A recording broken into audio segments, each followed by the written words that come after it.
दिल्लीमध्ये आज पंतप्रधान मोदींच्या अध्यक्षतेखाली कॅबिनेट सुरक्षा समितीची बैठक। पहलगाम दहशतवादी हल्ला, सुरक्षा व्यवस्था आणि पाक विरोधातील कठोर कारवाईवर होणार चर्चा। दहशतवाद्यांविरोधातील कारवाई संदर्भात सुद्धा मोठ्या निर्णयाची शक्यता।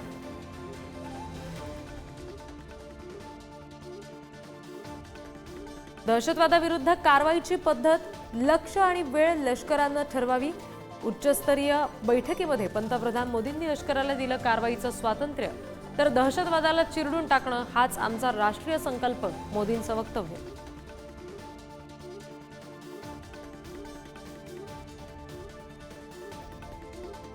लष्कर अधिकाऱ्यांसोबतच्या उच्चस्तरीय बैठकीनंतर पंतप्रधान मोदी आणि सरसंघचालक मोहन भागवत यांची दिल्लीत बैठक। तब्बल 1.5 तास दोघांमध्ये खलबतं। पाक विरोधातील कारवाईच्या पार्श्वभूमीवर भेटीला महत्त्व।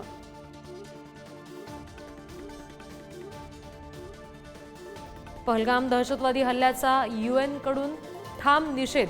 परराष्ट्र मंत्री एस जयशंकर यांना संयुक्त राष्ट्राचे सरचिटणीस अँटोनियो गुटेरेस यांचा फोन, तर दहशतवादाविरोधात जयशंकर यांच्याकडून 9 तासात 9 देशांच्या परराष्ट्र मंत्र्यांशी चर्चा।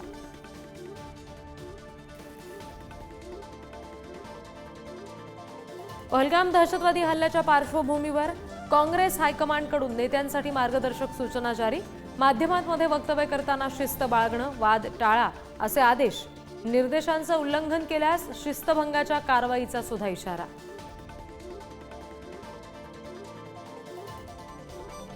ठाकरेंच्या शिवसेनेचे सांगलीचे नेते चंद्रहार पाटलांसाठी आमचे दरवाजे उघडे। खासदार श्रीकांत शिंदेंचं वक्तव्य। उपमुख्यमंत्री एकनाथ शिंदेंच्या भेटीनंतर चंद्रहार पाटील शिंदे सेनेच्या वाटेवर असल्याच्या जोरदार चर्चा।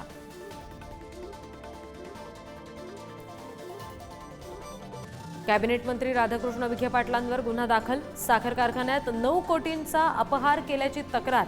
सर्वोच्च न्यायालयाकडून चौकशीचे आदेश। विखेंसह 54 जणांविरुद्ध फसवणुकीचा गुन्हा।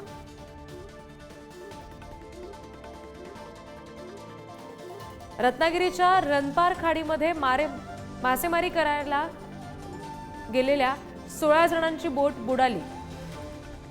गस्त घालणाऱ्या पोलिसांच्या सतर्कतेमुळे तात्काळ बचाव कार्य, 16 जणांना वाचवण्यात यश।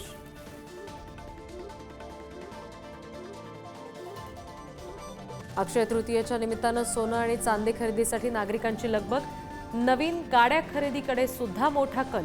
अक्षय तृतीयेसाठी हापूस आंब्यांची सुद्धा मोठ्या प्रमाणावर खरेदी।